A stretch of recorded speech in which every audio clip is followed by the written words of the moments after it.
Yo, hello, it's Monday again. Nandito na naman tayo para mag-update ng ating story sa ating YouTube channel.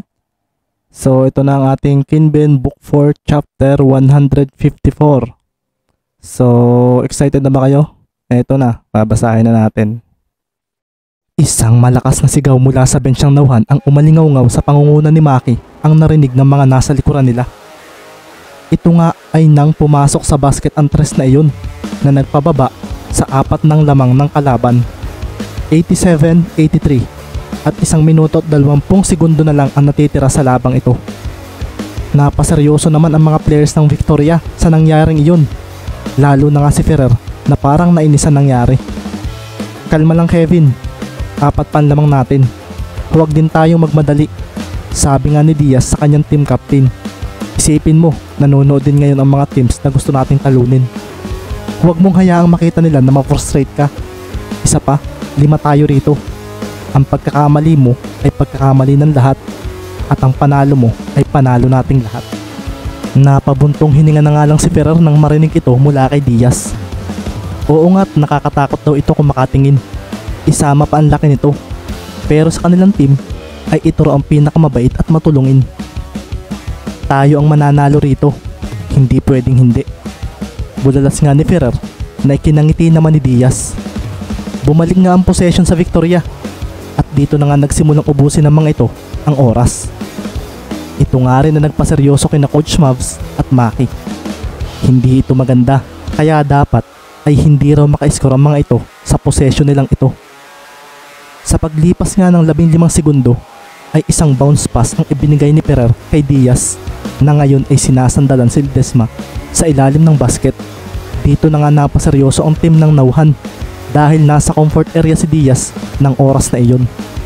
Samahan ninyo si Ledesma, sigaw naman ni Coach Mavs, at dito na nga gumalaw si Neryo at ganoon din si Custodio. Hindi, bulalas naman ni Maki nang makitang isang high pass ang ginawa ni Diaz papunta sa binabantay ni Custodio na si Lopez. Nang makita naman ito ni Garejo ay agad siyang tumakbo para pigilan ang tatalo ng si Lopez. Pero nang sandaling iyon ay wala na rito ang bola dahil nasa kamay na pala ito ni Ferrer na ngayon ay nasa ere na para pakawalan ng isang jump shot mula sa 3-point territory. Kasabay ng pag-upos ng 24-second shot clock ng Victoria ay siya rin pagpasok ng bola sa basket na ikinatahimik ng mga supporters ng nauhan at ikinaingay naman ng mga nakasuot ng brown na shirts. Wala nang 1 minuto ang laban at sa tres na iyon ni Ferrer ay dito na nga bumalik sa 7 ang lamang ng Victoria. Kasunod nga rin ito ay ang pagtayo ni Maki Romero para kalmadong salubungin ng kanyang mga kasamahan nang tumawag ng timeout ang kanyang coach matapos ang play na iyon ng kalaban. Hindi pa tayo talo, sambit ni Maki at napaseryoso si Garejo na makita ang kakaibang ngiti nito ng sandaling iyon. Quick points ang kailangan nila at kailangan din nilang maka-steal sa kalaban dahil tiyak silang uubusin na ng mga ito ang oras sa sandaling makapunta sa kanila ang possession. Nang magpatuloy ang laban ay makikita na kaagad ang mahigpit na depensa ng Victoria. Pagkasambot nga ni Romero sa bola ay dito na nga makikita ang isang biglaang double team na ikinakabog ng dibdib ng kanilang mga supporters. Kakaunti na ang oras, mahirap nang habulin ang lamang ng Victoria. Sayang, comeback na sana. Sa pagdikit nga ni na Lopez at isa pang defender ng Victoria kay Maki ay doon na nga rin napaseryoso ang lahat ng ang bola ay tumapon sa ere. Dito nga ay makikita si Garejo na tumatakbo. Si Ferrer naman ay hindi raw papayag na makuha nito ang bola, kaya nga sa pagbaba nito ay siya ring pagtalo niya. Si Maki naman ay kalmadong nilampasan ang kanyang dalawang bantay at tumakbo ng mabilis. Hindi niya iniisip na matatalo sila sa labang ito. Kaya nang makita niyang sinambot ni Ferrer ang bola, ay bilisan siyang tumakbo papunta rito. Kelvin, si Romero, sigaw naman ni Diaz at nang marinig ito ni Ferrer, ay dito na siya naging alerto. Kaso, nakalimutan naman niya ang kanyang katabi na si Garejo. Isang pagbawi ang ginawa ni Garejo. At nang tingnan ito ni Ferrer, ay isang bounce pass kaagad ang ginawa nito papunta sa lumampas sa kanilang si Romero. Habulin ninyo si Romero, sigaw nga ng matandang coach ng Victoria at makikita nga si Maki na tumalo na papunta sa basket. Dito nga ay makikita ang pagsabay sa kanya ng dalawang player ng kalaban na sina Lopez at Ferrer. Wala iyan. Bulalas ni Ferrer. Kaso, nang pigilan nila ang bola ay napaseryoso sila nang mawala ito. Isang extra pass ang ginawa ni Romero. At sa pagsambot ni Garejo sa bola, ay agad nga niyang itinira ito sa 3-point area. Si Mendez naman ang makita ang play na yun ay napangiti. Kilala niya noon si Kuya Maki niya na isang buhaya sa loob ng court. Pero hindi na raw ngayon. Pumasok ang tres na iyon ni Garejo. At doon na nga muling nagwala ang mga manonood dahil sa ganda ng pangyayaring iyon. Hindi naman nagbigay ng chance ang Victoria na makapag-celebrate ang kalaban ng isang bilisang possession ang ginawa nila. Isang mabilis na pasang ang ginawa ni Diaz papunta sa isa nilang kakampi na nasa dulong side na nila. Kaso, nabigla sila nang harangan ito ni Kasapaw na tumalon para dakutin ang bola sa ere. Hindi pwedeng wala akong maitulong. Bulalas niya at nang makita niya si Captain Romero sa 3-point corner ay agad nga niyang ibinato rito ang bola na ikinalunok na lang ng mga manonood. Pagkahawak nga ni Maki sa bola ay agad siyang pumorma ng pagtalon at dito na nga siya napangisi nang makitang nasa ere na si Ferrer papunta sa kanya. Napakagat nga niya ito at sa paglapit nito ay doon na rin siya tumalon para magpakawala ng isang tres mula sa sulok ng court. Sumilbato ang referee at sa pagbagsak ni Romero ng paupo ay napatingin na lang muli ang lahat sa bola na bigla na lang hinalit ang basket nang ito ay pumasok. Foul, Brown number 30, basket counted, sigaw ng referee at doon na nga dumagundong ang buong venue nang mapasigaw dahil sa hype ang lahat ng mga manonood nang masaksihan nila ang ginawa ni Maki Romero. Ang lupit ng tirang iyon, naibulalas nga ni Baro na napatayo pa mula sa pagkakaupo. Si Maki Romero, tanda ko pa nang huli ko siyang makalaban, talagang nilampaso niya ako noon. Wika naman ni Carlo Ibanez na manghang-mangha rin sa napanood niya.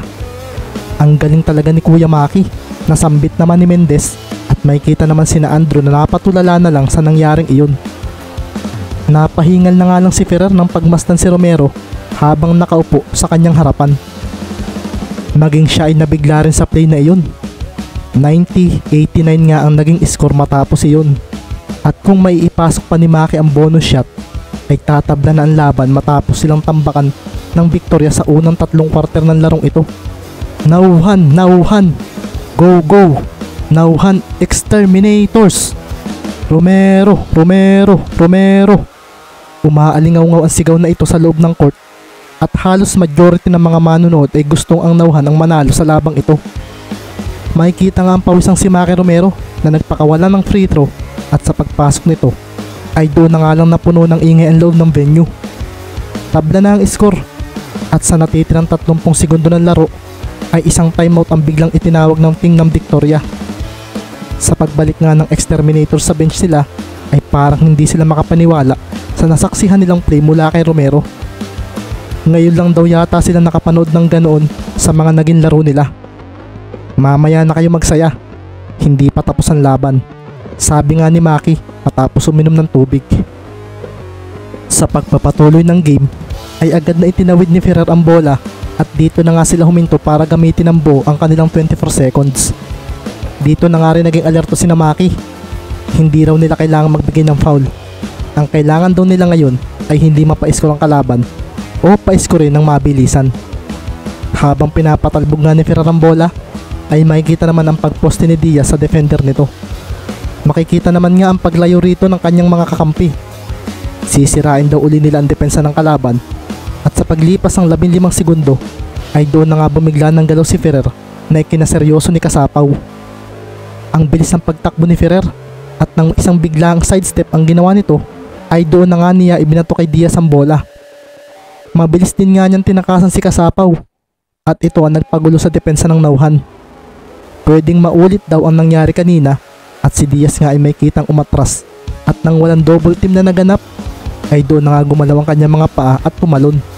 Isang hook shot ang kanyang pinakawalan at dito na nga natahimik ang mga manonood nang pumasok yun sa basket. Ayos, sabi nga ni Ferrer dahil lamang na sila ng dalawa. Akala nila ay tatawag ng timeout ang kalaban pero tila nagkamali sila nang ibato ni Nereo ang bola sa tumatakbong si Romero. Kung makashoot sila, huwag kang tatawag ng timeout, sabi nga ni Maki kanina kay Coach Mavs. Alam din nila na pwedeng ang play kanina ni Diaz ang mangyari kaya Hindi na rin nila kailangang i-double team ito para makapuntos na lang bigla. 4 na segundo na lamang at pagkasambot ni Maki Romero sa bola ay makikita ang malit ng ngiti sa kanyang labi. 3, 2, bago maubos ang oras ay siya rin pagtalo niya sa 3-point territory. Pinakawalan niya ang bola sa kanyang mga kamay at kasunod nito ay ang pagtunog ng buzzer. Napatayo rin ang lahat ng mapatingin sa bolang nasa ere at sa paglapag naman ni Maki ay siya rin pagtingin niya kay Ricky Mendez na sa kanya rin nakatingin ng sandaling iyon. Nagawa namin ang imposible, kaya sana gawin mo rin ito, Ricky, sabi ni Maki sa sarili. At doon na nga dumagundong ang malakas na sigaw ng mga manonood nang pumasok ang kanyang buzzer beater 3-point shot na nagbigay sa kanila ng isang magandang come from behind win. Final score, Nauhan Exterminators 93, Victoria Eagles 92. Maki Romero 45 points, 6 assists. Dexter Garejo 26 points, 3 rebounds, 2 steals. Kelvin Ferrer 35 points. Reggie Diaz 23 points, 13 rebounds, 3 blocks, and 1 steal. So ito na naman tayo para sa ating mga isha-shoutout. Sa mga nag-comment noong Friday, sa mga gustong ma-shoutout sa Wednesday, mag-comment lang kayo sa update na ito. So simulan natin ang pag-shoutout sa mga readers. Shoutout kay Donna Olimpo, Sweetenia Magbanwa, Emilia Manzano, Juan Tubali, EJ Fria, Antonio Dumalaos, Jose Tampoco, Ram Chris Mitante, Carol Abiuan, Christoph F, Rex Oybar, Homer Garcia. Maraming salamat sa inyong pagko-comment noong Friday update. Tapos sa mga interested mag-avail ng advanced chapters ng book 4, mag-PM lang kayo sa aking FB page o kaya sa main Facebook ko na lagi kong pina-plug sa aking dyan sa thumbnail, makikita ninyo. Tapos subscribe na rin kayo sa mga hindi pa nakasubscribe sa channel nating ito. Paramihin natin ang ating subscribers. Tapos mag-comment na rin kayo at mag-like, huwag kakalimutan. Salamat. Tapos follow na rin kayo sa ating social media accounts na Taong Sorbetes. Meron din sa TikTok, Taong Sorbetes. Kaya salamat. Sa Wednesday uli ang update natin.